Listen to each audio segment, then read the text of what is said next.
coming in. They equipped us with nice radar sets so we could tell everything from on an intercept. And my first assignment out of F-86D school was RAF Station Manston. Don't forget it, it's the oldest base in England, in the RAF. I carry it right here.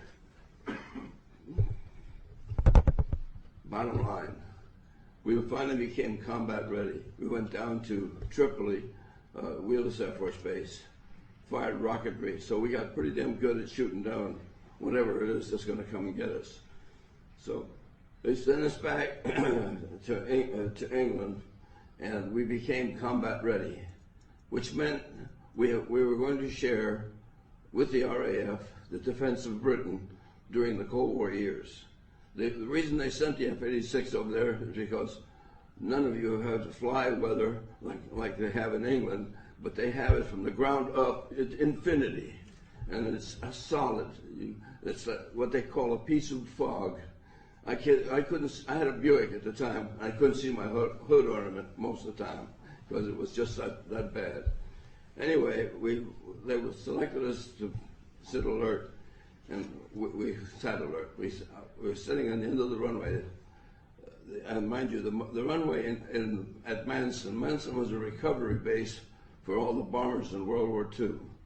When they got shot up, they brought them, and Manson was the very first place they see in England because it's just north of Dover on the Thames estuary, and it's just a huge runway, which is 750 feet wide. You don't find those anymore. And that was such a wide runway, you could take a whole squadron off at the same time for takeoff, which we didn't do, but we went up two at a time usually.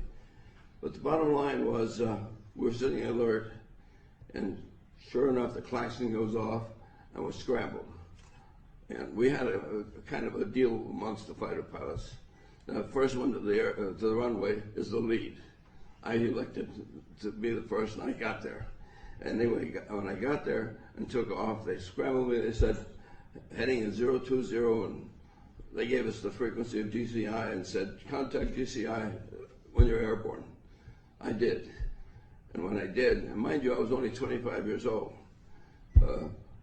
I was, a kid, so to speak.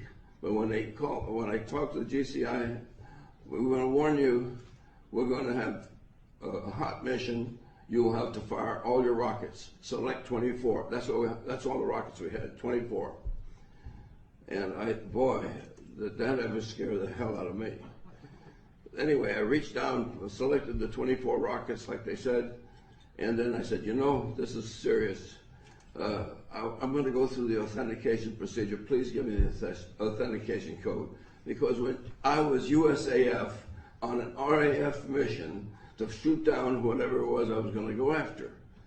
So they gave me the correct authentication, which we had a top secret piece of paper with a matrix on it.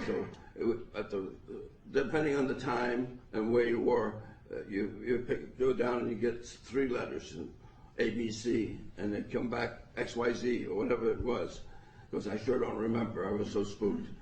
At any rate, that meant it was for real. I was an afterburner, and I said, I'd like to come out of afterburner. It said, no, go gate, stay gate. That was the symbol for going in your afterburner, because we want you get this guy. He's been orbiting Ipswich, and he was in that area, and we're going to get you there. It took us out over France, and it turned us back. The firing heading was somewhere around 350, something like that. But that's not important. What's important is we were in the soup, and I mean, it was solid. It was to 32,000 feet, and we never saw each other. I had my wingman with me until we broke off, and he went in trail with me. And if you ask me who my wingman is, I don't remember his name. He was a new guy in the squadron, and that was the end of that. But anyway, on the way up, they were positioning us to make this intercept on this orbiting vehicle. Apparently, somebody made a decision to shoot him down before I was launched. I didn't know that, but They finally gave us our final vector. We went in there and they said, be advised, you'll have a bogey 30 degrees at 15 miles on the port side. And sure enough, when I started painting it, I got this blob. It was not a blip, it was a blob. It was about the size you'd get of an aircraft carrier in the North Sea when you painted them. This was humongous for me. It was so strong that it literally, I didn't have to do anything to lock on except get the range gauge marker near where the blip was. And boy, when it did, it just automatically, lights went out, everything, and you had firing information already. It was one of those things that just was a storybook fight. So I was going in, and at 20 seconds to go, on the lock-on, we start our final penetration to fire. Now, the information we get from the radar says this guy was going fast at this time. He was going about maybe 100 knots faster than I was, and I was at Mach 0.92, which was all the F-86D could do. It's not like the modern jets.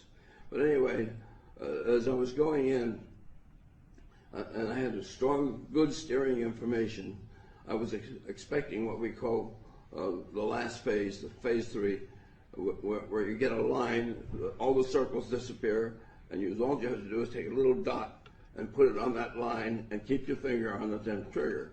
Well, sure enough, I started getting down there, ready to fire, and the circle started coming down, and the next thing I know, the overtake went from whatever it was, my speed, it was about 1,000 knots, something like that. He took off, I estimated about 10, Mach 10, in an airplane that doesn't go Mach 10. You know, airplanes don't go Mach 10. Not that any I've ever seen.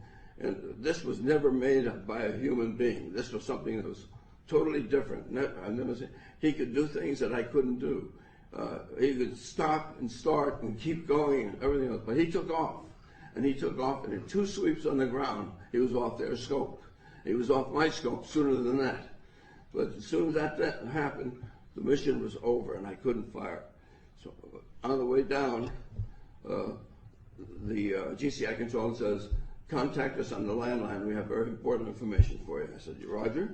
And I did that. I recovered at Manston. The weather was still bad. It was still night. And I had an entire mission with night weather, which is Joule time on your Form 5. Anyway, I got to the phone, called the landline. They said, this is a top secret mission. I don't know why, but that's what it was. And it says, you're not to talk about it. We're going to send someone down from London to talk to you and debrief you tomorrow. I said, yes, sir, thank you, and hung up. Sure enough, the next day, a spook. You know what a spook is? A spook is some guy from Cloak and Dagger who wants to debrief you on something.